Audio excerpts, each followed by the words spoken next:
But let's move on. Tech. I know that I don't know if you've read any of the DC Rebirth or not. Not yet. No, I've not gotten to yet. I want to, but I've not gotten to. No. They're resetting what we think about our favorite parts of the New 52 and our favorite parts of the Earth Zero or whatever. The pre-52 or whatever. The pre-52 universe. What do you think about what do you think about what DC is doing with their comic books? Well, the New 52 kind of got me interested in DC again, to where I wanted to read it more and stuff, and I kind of liked where it was going a bit more so than at the time Marvel was doing their Marvel Now, which they're doing Marvel Now again. I don't know. It almost seemed like DC and Marvel were reversing their positions as far as like how I enjoyed them. Where in past I've always enjoyed Marvel more than DC, even though I like the characters and stuff. I just always felt that Marvel stories more compelling. It seemed almost like the reversal, like Marvel was becoming like the old DC and DC was becoming like the old Marvel, and DC was becoming more compelling. And with that though, some of the things with the New 52 just weren't right. Like Batman only hadn't been around for 5 years and yet had 3 sidekicks in that time, where that really evolved over the long history of Batman, going from Dick Grayson to Jason Todd to Tim Drake and so forth, and finally to Damian Wayne, where in the New 52 they squeezed that into 5 years, and I just don't think that kind of worked with that. Superman, they basically rebooted him completely and everything, but still everything kind of passed in a 5-year period from the introduction to the current. I think, though, in a way, for Batman, the part of the reason why they were doing that is because some characters in the New 52, even though things were being rebooted, when you get into the main storylines of the New 52, it's still, the DC universe is still 5 years old. It's not like from the very get-go. So they're squeezing all of Batman's history into 5 years. And unlike Superman, where Superman has a huge history, but you could kind of pretty much fit that probably in a 5-year thing, because some things you don't have to include. But with Batman, there's just so many things that have continued even from the Golden Age, the Silver Age, the 80s, the post-crisis, right, and up to the current time. That's just too much history for Batman to fit into 5 years, because they pretty much kind of continued it as the stories as if the things that happened pre-52 still happened. Where Superman, some things happened and some things didn't. Yeah, I think they were trying to be realistic to a point, though, to where, look, Batman's not going to still be fighting crime at 100 years old. That's just not realistic. So we got true. Try to fit some of this universe into a reasonable timeline. So, but I think 10 years would have been more reasonable for Batman than 5 years. Just seems too short. 10 years would. Which obviously you want to compress, because even Marvel, as long as they've been around, even though they're using the same timeline and continuing the same stories, they kind of compress their time into like a 10-year period. See, I like how Marvel has done it, though, because I do. Yeah. Well, DC's done it kind of the same way with the Flashpoint and using the Flash that way. And matter of fact, the Rebirth, I hate to spoil the very beginnings of it, but it has a lot to do. My camera frozen? No, you're fine. Oh, okay, it was frozen for me. My camera was frozen. Okay, sorry. That's okay. What I was saying is the Flash has a lot to do with the Rebirth and how it's getting started. Not necessarily. It's the Flash universe that's the Speed Force universe, and that's what's causing the Rebirth.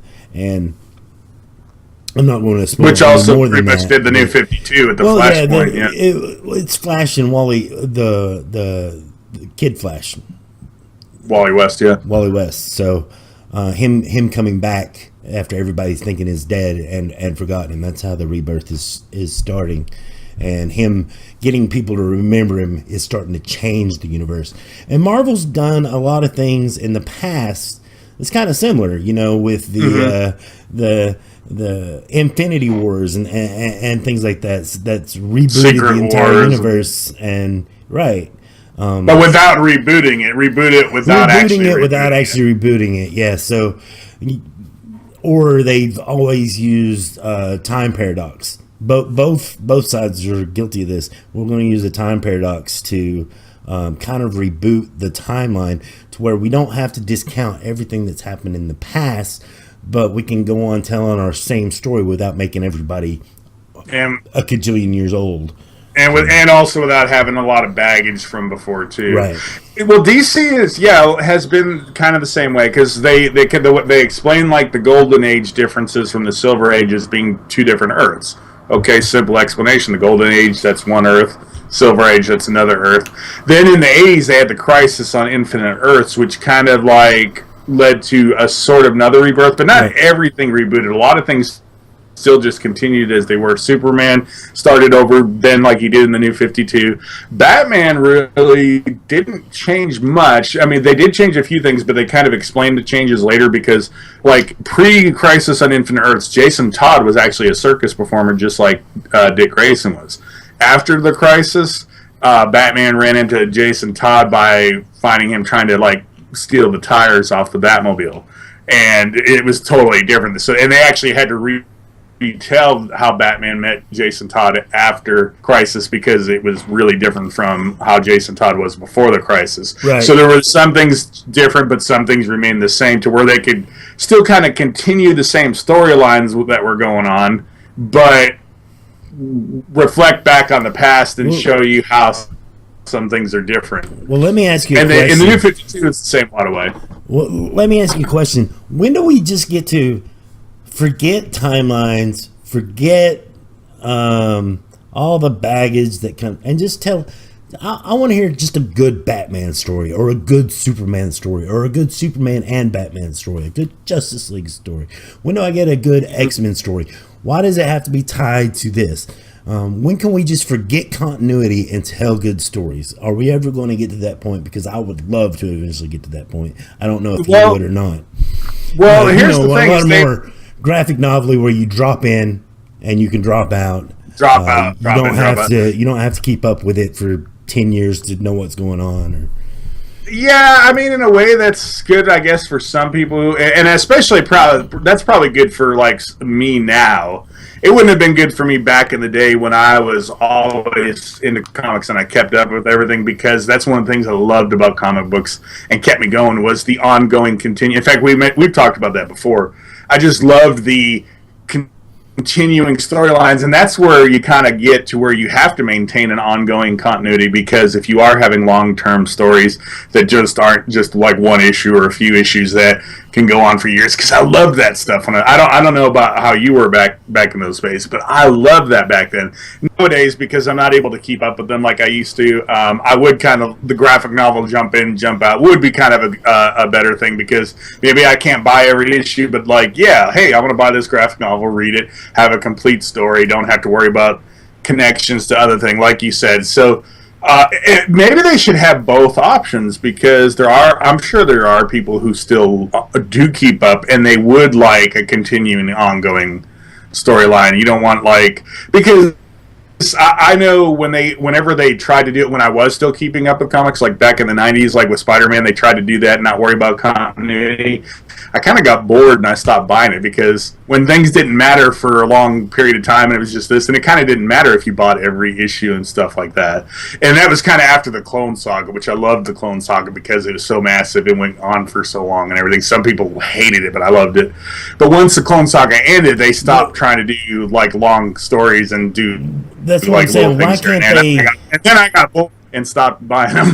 why can't they condense everything down? Because here's my thing. I don't think comic book stores are going to be around forever. And well, for the majority, like these monthly single issues, because nobody's buying them. I do think you're still going to have your collector's editions. I do still think you're going to have your one-offs, your short runs, your special editions, and things like that. And that's what I'm saying. When are we going to see that? Because I think that's what people will buy, and when I say tell us good stories, I'm talking about 5-10 issue runs that you could place within the timeline or establish within a continuital space. You know, you can have this 5 or 10 run and then do a sequel to that 5 or 10 run later down the road, but it's still its own standalone thing. That's what I'm talking about as far as, when do we get away from these 5-year, 10-year long continuity systems and get more into more like how television shows do it, where they tell something within, somewhere between 10 and 23 episodes, and then that's the end of that season. Now we can make another season, or we can go and make a completely different show, or somebody else can take the reins and do their version of whatever. And that's more along the lines of what I'm talking about, is when I say good stories.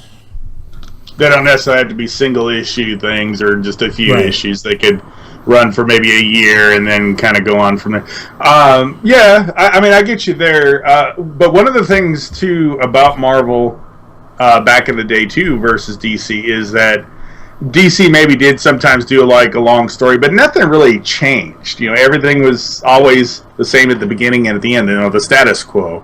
Whereas Marvel, I mean, some things remain status quo, but some things were always changing. Like through the years of Spider-Man, Peter Parker didn't stay in high school. Even though he started in high school, he graduated, went to college. Now he was, granted, he was in college in the comics way longer than he was in high school. He was like, after 2 years of the series, he graduated high school, went to college, and then he was in college from like the mid '60s until the early '80s.